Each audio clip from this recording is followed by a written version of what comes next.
গোপালগঞ্জে এই ঘটনা ঘটবে এটা তো আমরা আগের রাতেই সবাই আগের দিনে আঁচ করতে পেরেছি। মিটিংয়ে ইনক্লুডিং আমরা সহ সমস্ত রাজনৈতিক দলই সরকারের এই বৈষম্যমূলক আচরণ এবং পক্ষপাতের বিরুদ্ধে তীব্র প্রতিক্রিয়া এবং প্রতিবাদ দেখিয়েছে। কারণ ধরেন বিএনপি রাষ্ট্র ক্ষমতায় ছিল, তাদের এখনও রাজনীতির মাঠে তাদের একটা শক্ত অবস্থান, সেই ক্রাইটেরিয়ায় বিএনপির মতো একটা বড় দলের সাথে সরকার আলাপ করতে পারে তার কোনো ইস্যুতে। কিন্তু সে চারটা দলকে কোন ক্রাইটেরিয়ায় বড় দল কিংবা প্রধান দল হিসেবে তারা সিলেক্ট করলো, এবং তার মধ্যে একটা দলের তো নিবন্ধনই নাই, সদ্য গঠিত হয়েছে।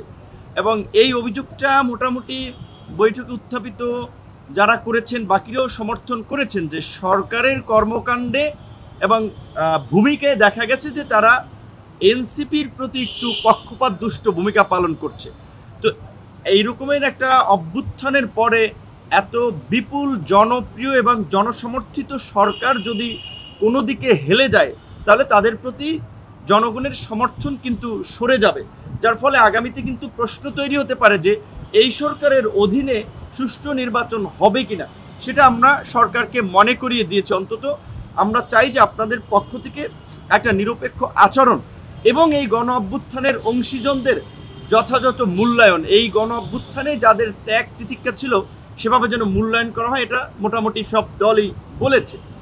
আইন শৃঙ্খলা পরিস্থিতি নিয়ে আমি আমার জায়গা থেকে বলেছি যে চিটাগাংয়ে যে আইনজীবীর হত্যাকাণ্ড ঘটল চিন্ময় কৃষ্ণ দাসের গ্রেপ্তারকে কেন্দ্র করে, এই তথ্য আমার মতো একজন সাধারণ নাগরিক আগের রাতে পেয়েছিলাম। গোপালগঞ্জে এই ঘটনা ঘটবে এটা তো আমরা আগের রাতেই সবাই আগের দিনে আঁচ করতে পেরেছি।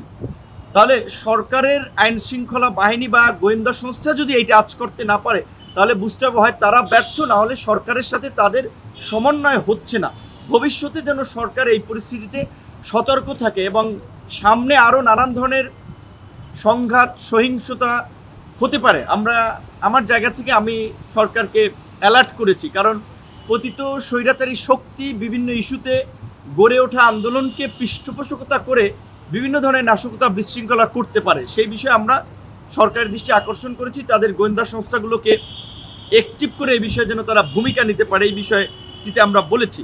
বিশেষ করে আমরা যেহেতু জাতীয় ঐক্যমত্যের কমিশনের চেয়ারম্যান, আপনারা জানেন প্রথমবারের মতো এই ধরনের মিটিংয়ে উনি ছিলেন, সচিব ছিলেন ওই কমিশনের, যেই কারণে আমরা পরিষ্কারভাবেই বলেছি যে তাদের সামনেই যে কমিশনের ভূমিকা আমরা দেখি যে অনেক ধরনের সিদ্ধান্ত দু একটি দল কি বলছে সেটার উপরে ডিপেন্ড করছে এবং তাদেরকে কনভিন্স করে একটা কনক্লুশনে পৌঁছানো বা সিদ্ধান্ত পরিবর্তন করার লাইনে যাচ্ছে।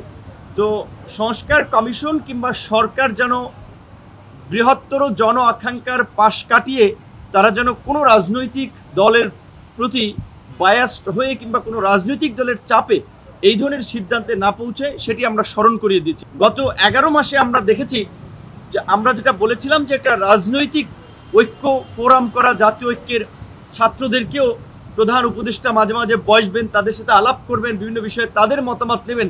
সেই ক্ষেত্রে বৈষম্য বিরোধী আন্দোলন ছাড়া কিংবা এনসিপি সংশ্লিষ্ট ছাড়া অন্য কোনো ছাত্র সংগঠনের নেতা বা ছাত্রদের প্রতিনিধিদেরকে বোধহয় সরকার কখনো ডাকে নাই, তাদের সাথে মিটিংও হয়নি। আমরা এই 5ই আগস্টের পূর্বে এই বিভিন্ন ছাত্র সংগঠন যারা এই গণ অভ্যুত্থানের নেতৃত্ব দিয়েছে তাদের শীর্ষ নেতাদের সাথে অন্তত প্রধান উপদেষ্টার একটা মতবিনিময়ের আমরা প্রস্তাব রেখেছি। প্রধান উপদেষ্টা আমাদেরকে সামগ্রিক প্রেক্ষাপটে আশ্বস্ত করেছেন সংস্কার যে কোনো মূল্যে তিনি বাস্তবায়ন করতে চান।